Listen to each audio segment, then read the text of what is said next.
Termina amanhã a campanha de vacinação contra a poliomielite. Segundo informações da Secretaria de Saúde, a Bahia atingiu pelo menos 80% da meta estabelecida. O objetivo da campanha é imunizar mais de 1 milhão de crianças menores de 5 anos no estado.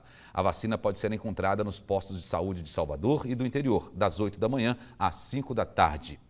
Quem é contratado para trabalhar em uma nova empresa, normalmente precisa apresentar um documento que comprove que o profissional não possui antecedentes criminais. Mas será que a lei permite que as empresas consultem se o trabalhador tem ou não o nome sujo na praça?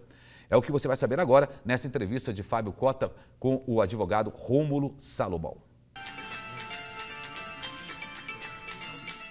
Boa noite, amigos do Fala Bahia da TV Salvador. No quadro Fala Doutor de hoje, vou entrevistar o advogado, o Dr. Rômulo Salomão, falando sobre um tema bastante polêmico, no mínimo, né? Ficha limpa no SPC e Serasa pode ser critério de admissão nas empresas. Imagina, a pessoa está devendo, está com problema financeiro, procurando emprego para cumprir, para honrar, e aí acaba tendo um problema, mais um problema pela frente. Dr. Rômulo, as empresas podem fazer isso? Boa noite. Boa noite a todos. Veja só, a decisão do Tribunal Superior do Trabalho, ela não autoriza irrestritamente essa consulta aos cadastros do SPC e Serasa. Existiu um caso específico que versava sobre contratação de profissionais de um determinado estabelecimento no estado de Sergipe que trabalhariam supostamente com consultas de crédito no estabelecimento sergipano. Nesse sentido, o Ministério Público do Trabalho, através de uma denúncia anônima, ajuizou uma ação buscando, dessa forma, a vedação desse tipo de consulta como critério de contratação do supermercado.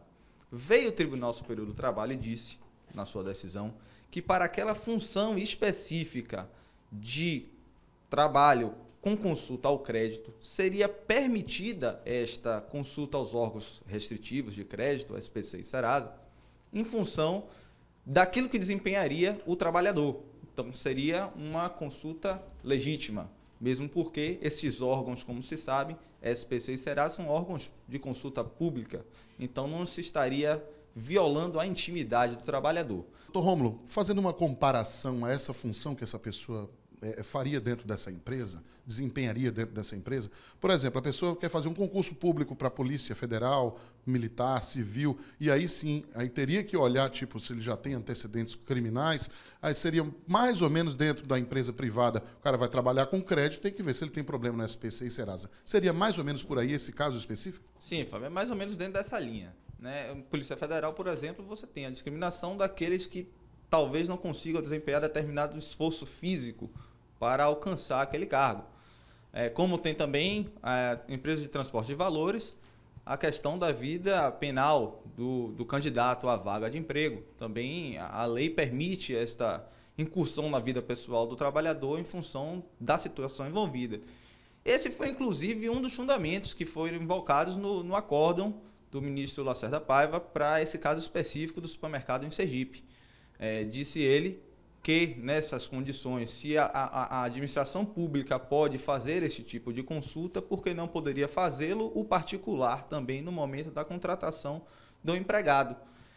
Eu entendo que é preciso olhar com parcimônia essa situação, porque não é de uma forma genérica que você vai resolver esse problema. Imagine o trabalhador em débito com a conta de água ou a conta de luz, ou uma conta de telefone, ele não consiga o emprego em função de ter o seu nome restrito nos órgãos de proteção ao crédito, ele também não conseguirá o dinheiro para poder efetuar o pagamento da dívida. Então ficaríamos num círculo vicioso dentro da sociedade e não é esse o objetivo e não é esta a função social do trabalho. Não é este o objetivo da Constituição Federal quando estabeleceu o trabalho como função social. Então nós precisamos olhar isso com alguma parcimônia, examinar o caso concreto, o tipo da função que o funcionário o empregado irá desempenhar para se justificar esta incursão, né, na sua vida, na sua relação pessoal, vamos assim dizer, dentro da sociedade. Mas como o senhor falou em contas aí na sua resposta, doutor, a gente pode ir por um outro caminho aqui. A pessoa, às vezes, é candidato à empresa, a um emprego, a empresa pode estar olhando esse critério, utilizando esse critério, e a pessoa nem saber que está lá com um problema, às vezes, de uma conta antiga, de 1, 2, 5, 10 reais. Isso pode acontecer? Pode acontecer, isso. O judiciário hoje está cheio de ações desse tipo, de restrições indevidas de crédito, e o trabalhador, consequentemente, pode ser vítima da situação de ter seu nome restrito de uma forma indevida e, consequentemente, não ter o emprego se, eventualmente, for este o critério utilizado pela empresa. Então, é preciso que os empresários, embora comemorem em parte esse tipo de posicionamento do TST, tenham também discernimento pela uma questão mercadológica, a ponto de repente, inviabilizar a própria operação empresarial pela falta de empregados qualificados para aquele posto de trabalho. Porque talvez a reflexão que você precisa fazer não é apenas essa de é possível ou não é possível a consulta ao cadastro SPC e Serasa, mas talvez se esta consulta, o que ela representa? De fato, o trabalhador que tenha seu nome restrito por uma conta de luz, esse trabalhador não teria idoneidade para trabalhar na empresa, para exercer aquele cargo? Talvez esta seja a maior reflexão. E isso ainda vai ser objeto de discussão no TST, com certeza, porque a decisão a que me referi pouco antes é uma decisão de uma das turmas. E já foi objeto de recurso dentro do próprio tribunal, porque visando esse recurso, a uniformização desse entendimento dentro da corte, já que outras turmas, são 8 turmas, né? Outras turmas entendem de forma diferente. Então, veremos ainda no futuro a posição em definitiva do Tribunal Superior do Trabalho, que provavelmente também será ainda discutida em âmbito superior pelo Supremo Tribunal Federal, que provavelmente é quem definirá em última circunstância a questão.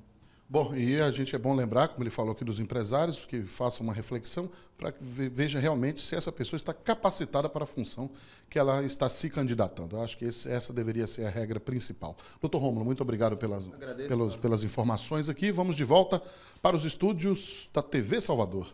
Esse é o Fala Bahia. É com você, Emerson José. Obrigado, doutor Rômulo. Daqui a pouco a gente está de volta.